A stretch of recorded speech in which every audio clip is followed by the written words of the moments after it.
Good evening, everyone. I would like to share to you the Philippine customs valuation that was being applied here in the Philippines. The customs valuation, which was adopted by the Philippines from the WTO or World Trade Organization. Here is the file, the Philippine customs valuation. So let us get first to the history of the customs evaluation in the Philippines. It was started at the time of the President Marcos when the home consumption body was being implemented. It was under the PD 34 or Presidential Decree 34 and PD 1464. It was during the time of President Ferdinand E. Marcos. The home consumption value was based on the domestic wholesaling price of the goods being sold in the domestic market.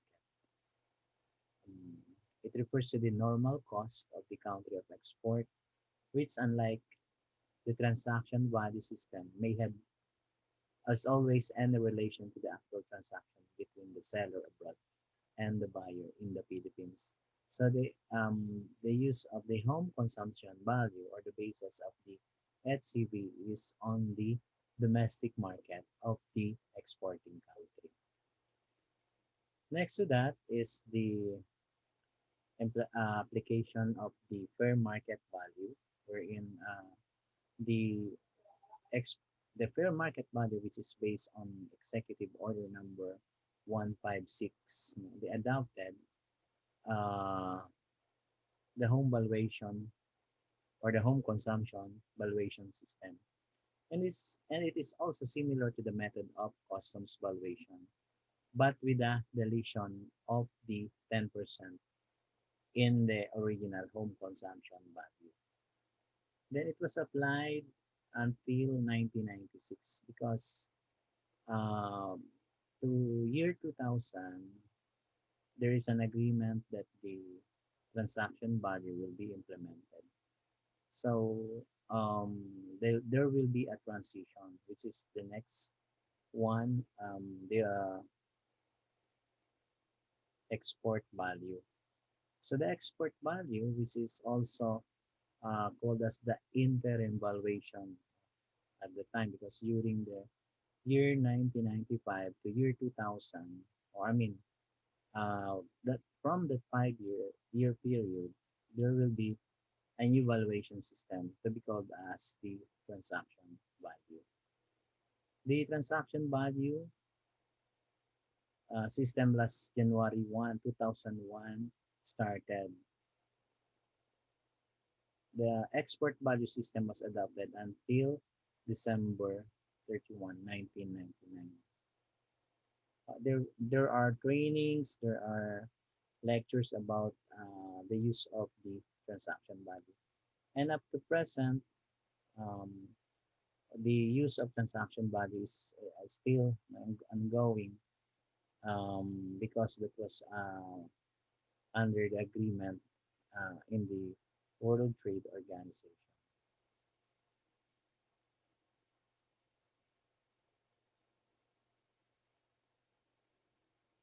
Okay, so the transaction value is under the Republic Act 9135, um, and it took effect on June 2, 2001.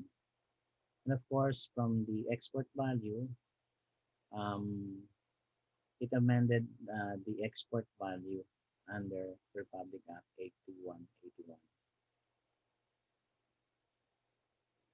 The dutiable value of an imported article subject to an ad valorem rate of duty shall be the transaction value, which shall be the price actually paid and payable for the goods when sold for export to the Philippines, with necessary adjustment by adding items as mentioned under Republic Act 9135.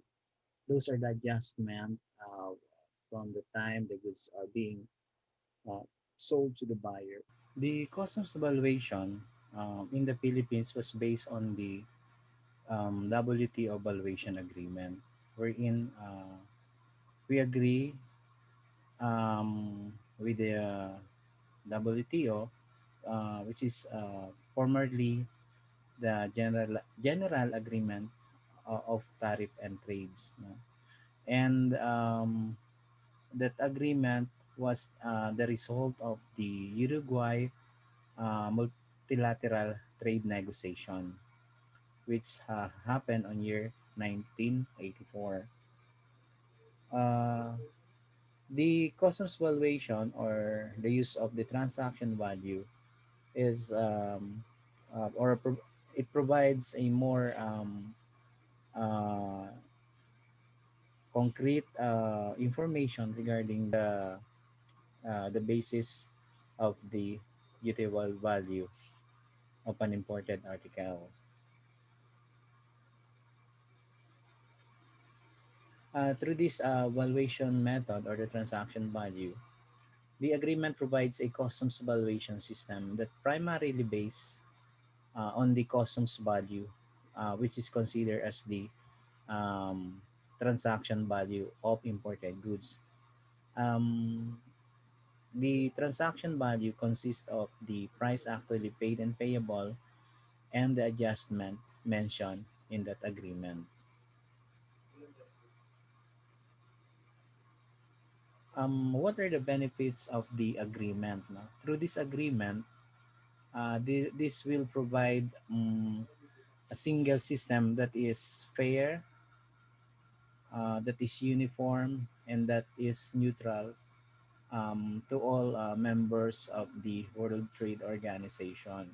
It is conforming to the commercial realities and outlawing the use of arbitrary or fictitious customs values. Through the use of this transaction value, the majority members of the WTO will have a um, more predictability, stability, and transparency for trade, and thus facilitating international trade while at the same time ensuring the compliance with the national laws and regulation. While the customs valuation is applied here in the Philippines, this is a customs procedure applied to determine the customs value of imported goods. If the rate of duty is ad valorem, the customs value is essential to determine the duty to be paid on an imported goods.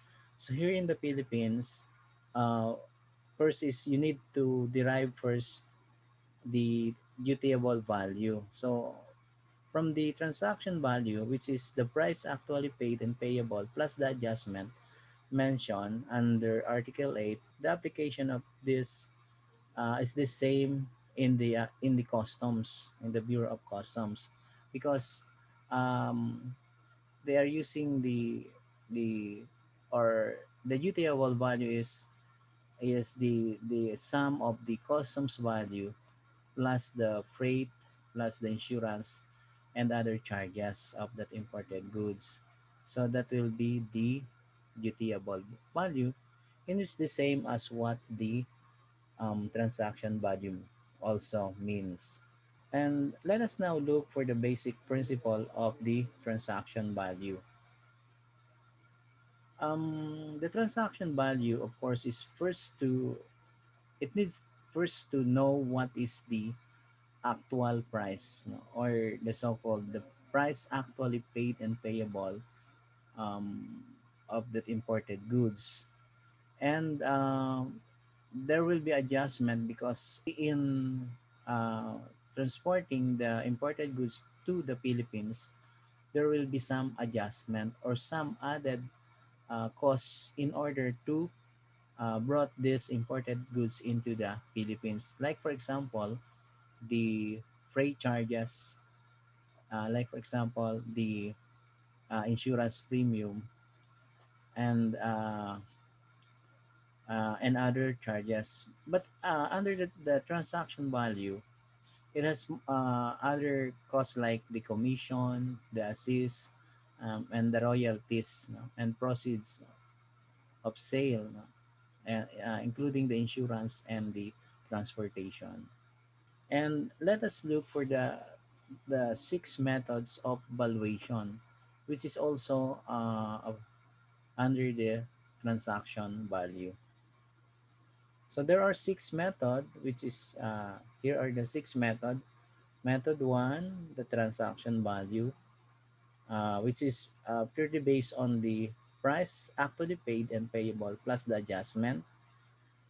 Second method is the transaction value of identical goods, wherein you can only use this method 2 if method 1 is not applicable. The same with method 3 or the transaction value of similar goods, which is you can only use if method 1 and 2 is not applicable. But first, you have to consider first the method 1, and if not, this is not applicable, method 2, and then next is method 3. So um, if in case method 3 is not again applicable, you can choose between the two, the method 4 and method 5. But again, this is uh, hierarchical. So first is to consider a deductive value, and next is computed value. And last one is the fallback, which means you have again to try the method 1, but with the restriction will be lessened, and then you will again repeat the process. Okay, for the transaction value of identical goods, the basis of valuation shall be the identical goods, no? For the method 3, the basis of valuation is similar, similar goods.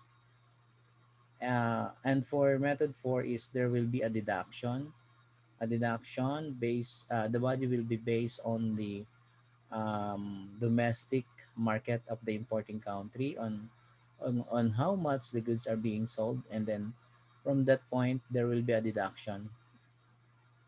Next is the computed value, wherein all the amount during the production shall be computed in order to arrive to the value of the article or articles. Okay, that was the valuation system in the Philippines. Okay, thank you so much. This is the first part of the lecture on the Philippine customs valuation.